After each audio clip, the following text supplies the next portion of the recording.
And good morning. Welcome to Forged with Fire, where we talk about guy stuff, life, leadership, learn from my mistakes. Yeah, all those fun, crazy things. You notice the nice bright glow behind me today. Yeah. The sun's coming up a little earlier. The sun hits the side of our sunroom studio here, so I got to close the curtains, otherwise it really messes with the camera. So a little dark today, a little grainy today, but it is what it is. It's nice to see the sunshine out. It's springtime, folks. I hope y'all had a good week and a good weekend. Got to spend time with family and doing things, watch a little sports. Got to watch a little bit this weekend. Didn't get to watch any of the tournament. Again, spending time with family and doing things. Did keep up with the scores. Still got two underdogs out there that are winning. Oregon State and UCLA making it to the Elite Eight, which is really cool to see. Not everybody's Cinderella story is coming to an end. So, it's been a good tournament from what I've gotten to watch and reading highlights and seeing what's going on. It's great to see that the return of the NCAA tournaments hasn't disappointed.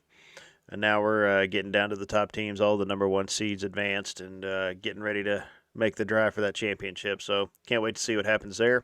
The big one for me, since I'm a huge racing fan, F1 officially started their season yesterday. Got to watch it. A replay of it anyway. Went to Head Church yesterday morning during the race. It was honestly one of the best F1 races I've ever watched. We're actually going to have a close competition for championship this year, I believe, between Mercedes and Red Bull. Lewis Hamilton and Max Verstappen, really, they had a fight. Pretty much the whole race. Max took off at the beginning, but Mercedes played the strategy game and ended up getting out ahead of him. And he was chasing down Lewis Hamilton, and with about 5 laps to go, caught him, took him a couple laps, passed him off the track, which is illegal, and ended up having to give the spot back about a half a lap later. And just, man, he'd get right up on Lewis, and Lewis would outbrake him and beat him through a corner where Max was, gaining, and then there was parts of the track that Lewis would take off, and it was really actually a really good race, a real good battle for a win. And so overall, that was the great part of the race. But you also had a lot of teams that fighting for position mid-pack. This is going to be a huge mid-pack year too, because there's really only 2 teams out of the 10 that are I would call back of the pack right now. That being Williams and Haas. Everybody else though, I don't know. I'm going to say McLaren is going to be up there and it's going to be fighting with Mercedes and Red Bull too. They had some pretty good. Norris for McLaren finished 3rd. Ricciardo finished 7th, just because he messed up some strategy stuff. But yeah, it's going to be good racing this year in F1. Normally, it's just where you start is pretty close to where you finish. You might have a couple guys in the back that make up a lot of positions just to get into points. But it looks like it's going to be good racing all around this year. So I'm really excited to see what's going to happen. F1 is doing a pretty good job making the cars a little more equal. You don't want to end up with a spec car, which is great because you can look at the different body styles of the cars. Yeah, from a distance they all look the same, but you get up, you stand within 25, 30 feet of them, you can tell the different nose cones, the different body pods on the sides, the different shapes of the wings. So, yeah, they may look like the same open-wheel car from, 100 yards away or while they're going 200 miles an hour past you. But when you get down and actually stand next to the cars and look at them, you can definitely tell a difference, which is really cool. So, yeah, I'm really excited for that. NASCAR got rained out. They're supposed to be doing the big Bristol dirt track this weekend. I don't know. I still haven't figured out how I feel about that. I'm going to try to watch it today while I'm working, try to stream it. But I don't know. You got your big cup car guys that some of them made a living on dirt. You got Kyle Larson, who last year, after his incident, went and raced dirt, won like 30 races last year on the dirt, which is great. And you got a few other guys that are really good on the dirt. But for the most part, the guys and the gals that used to drive in the Cup Series, because there's no gals driving right now in the Cup Series, they got there to drive asphalt. So, okay, we're returning to our roots.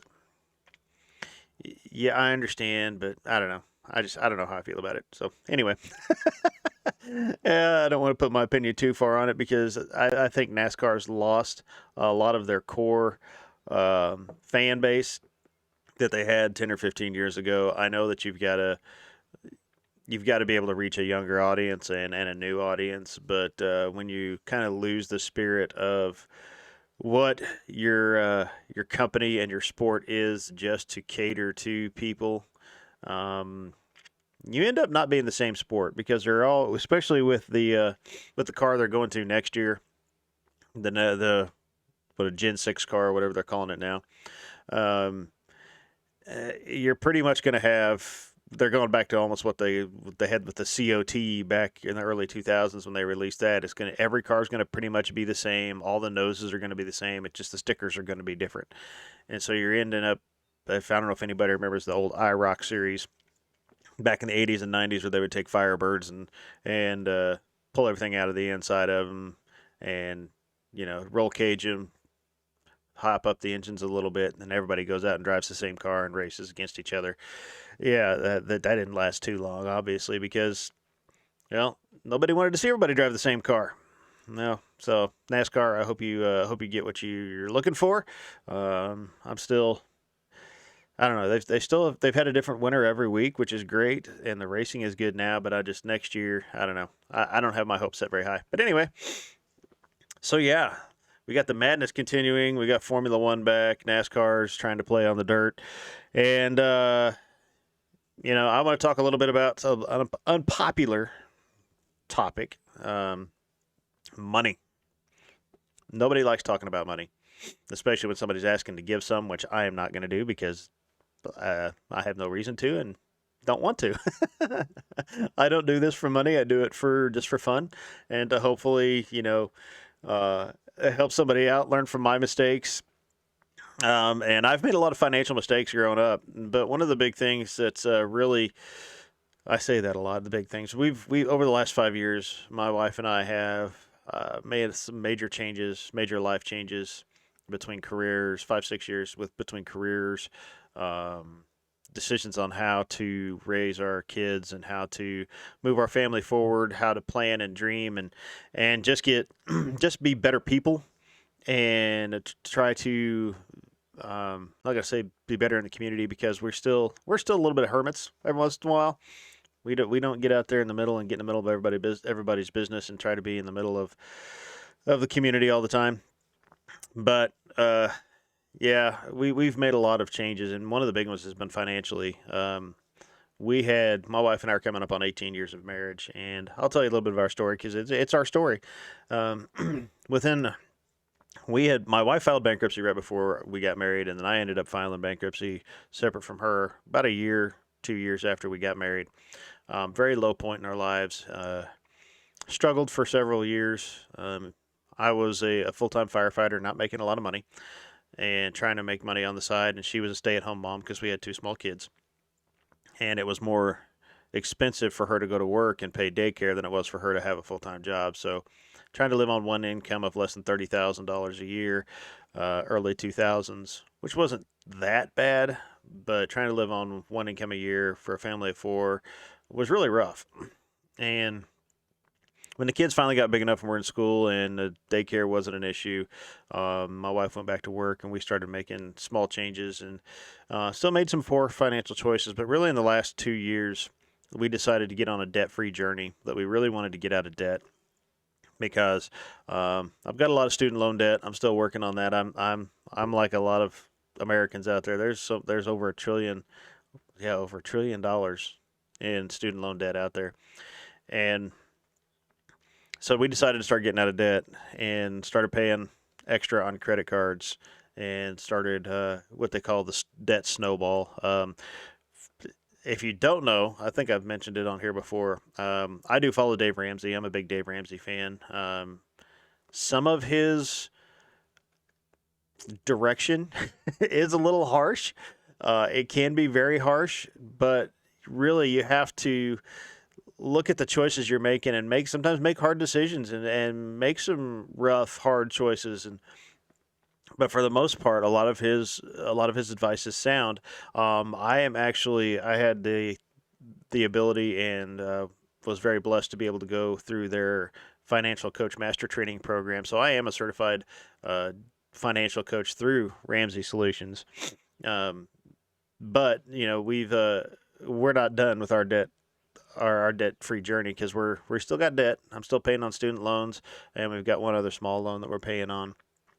But one big thing um, that I think every man needs to know and every man needs to face and look in the mirror is providing for your family. I think you need to be able to have a job or jobs. I work a side gig along with my full time career that I have now in marketing, which my full time job pays great, but I also have a side gig doing something I love, shooting races with a production company, some dirt track races and a few other events.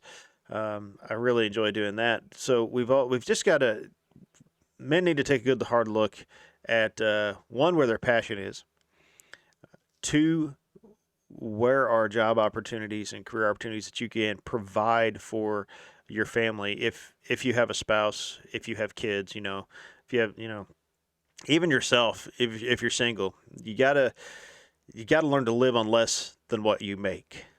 Um, if you keep going in debt, going in debt, and going in debt, you might as well be called the government, because that's all they do is they just keep going into debt, debt, debt, debt, debt, and one of these days somebody's going to call the debts, and we're all going to be in trouble. But if you look at it that from that standpoint of, okay, I'm making X, but I'm spending Y, and Y is higher than X. What's going to happen when that credit card bill um, gets so high that I can't make the monthly payment? Or, why am I paying $600 a month on a brand new car? Or, why am I spending all this money that I don't have? You know, I'm bringing in $2,000 a month, but my bills are 2,500. How long can you hold that out for that? Especially when you have a family, and that number just came into my head, so don't consider that a benchmark at all. But I really feel like every man needs to take a good hard look at themselves in the mirror, look at what they're doing. If you're providing for your family, great. Great. That is amazing. That is wonderful. If you're living below your means, which means you have money, you have margin, financial margin, that not all of it's going into bills, that you are able to save some and invest some for your future. That's amazing and wonderful. If you're not, sometimes you have to make hard decisions. I've had to make hard decisions, like spend extra time working away from my family, um, not buying stuff that I really want, selling some stuff that I really, I wanted to keep, or some of it I really didn't care, turning off subscriptions to streaming services, doing different things like that. But we've got to make sure that we're doing the right thing financially. I forgot to put the verse in for today, but there's a verse in Proverbs that, if you listen to Dave Ramsey at all, he uses it a lot. It says the excuse me, the debtor is slave to the lender. So basically, it says if you've borrowed money, you're a slave to whoever you borrowed money from. And you think about that. If you're like a normal American, and you've got $10,000 in credit card debt, um, you owe them $10,000. Plain and simple. What happens if you decide, you know what, I'm not going to pay my bill this month just because I don't want to. I want to go spend that money somewhere else. What's that credit card company going to do to you? What if you do that on your car payment? You just decide, you know what, I just don't want to make my car payment this month, so I'm just not going to. What's going to happen there? I mean, you're a slave. Every month they want their money. They want it first before you give it to anybody else, and that's it. That's all you got. So you're going to end up dealing with that until your debt is paid off. Like I said, we're not done. We've paid off. I'll just kind of give our success story here a little bit, just to kind of give you hope if you're kind of feel like you're buried. Um, we've been on our debt-free journey about 2 years, and for about a year, maybe a little over a year, we've really been serious and doing our best to follow the debt snowball, the Dave Ramsey plan. But in those 2 years, we've paid off between $20,000 and $25,000 in debt. We've paid off all our credit cards. We've paid off our cars. All we have left is a small personal loan that has some hospital bills on it from when I had gallbladder surgery, and my student loans. So we've basically cut our personal debt, other than our mortgage, because you don't count that. We've basically cut our personal debt we've paid off a third of it at least. So don't give up. Keep striving. Find a passion. Find a career that will support you and your family. Don't sit on your butt. It's okay. I know we're out here on Twitch land, and we like playing games and stuff. I'm playing some CS:GO right now. That I was able to stream this weekend. We all like to have our recreation time and stuff that we're playing, but just make sure that you're out there, you know, busting your butt, making sure that you and your family are taken care of, making sure your finances are in order, uh, living a debt-free life. Like I said, I'm not there yet, but we've got enough financial margin now that we're getting a taste of what it's going to be like when we're done, and it's amazing to have freedom. Uh, just an example. We've had two major things happen on our car in the past couple weeks. One, our windshield has a massive crack on it that actually is getting replaced today, and the battery went dead on it yesterday. So we've dropped $300 to $500 this last week to get the car taken care of. I replaced the battery myself just because that's what men do and I can do. I have to, if you can't change a battery, don't worry about it. I just I'm just busting your chops. I don't care if you can change a battery or not. If you got to pay somebody, that's fine. Pay somebody. But I think that may be the car guy saying the windshield guy saying he's on his way. Oh yeah, looks like he's going to be coming this way pretty soon. But anyway, do what you need to do to take care of you and your family. Having that extra margin, having the extra money set back in savings really has helped us, and the freedom that it has to go, okay, well, we got to drop this, we got to spend this money to fix the car. We had the money set back for something like this anyway, so let's use it. Um, has been really freeing. So just make sure you're taking care of yourself, taking care of your family, living below your means, having that money set, having an emergency fund set back, guys, and financially take care of yourself and your family. Don't add the stress to it. The number one reason um, marriages are failing is because of financial arguments, and I'm just going to leave it right there. So don't fight over finances. Take care of your family. Lead, support, love, and go along with life. But that's about it for today. It's about time to roll off to work. I'm going to thank you, everybody, for listening and watching if you're watching on Twitch and YouTube. My name is Spencer Ray, Fire Squasher 357. I forgot to say that at the beginning. If you have any questions, comments, or concerns, you can email me at forgedwithfireonline@gmail.com. You can also send us topics that you'd like to have us talk about. You can follow us on Instagram at forged.with.fire, or you can follow us on YouTube and Facebook, Forged with Fire. Hey guys, I really appreciate everything you're doing by following and sharing.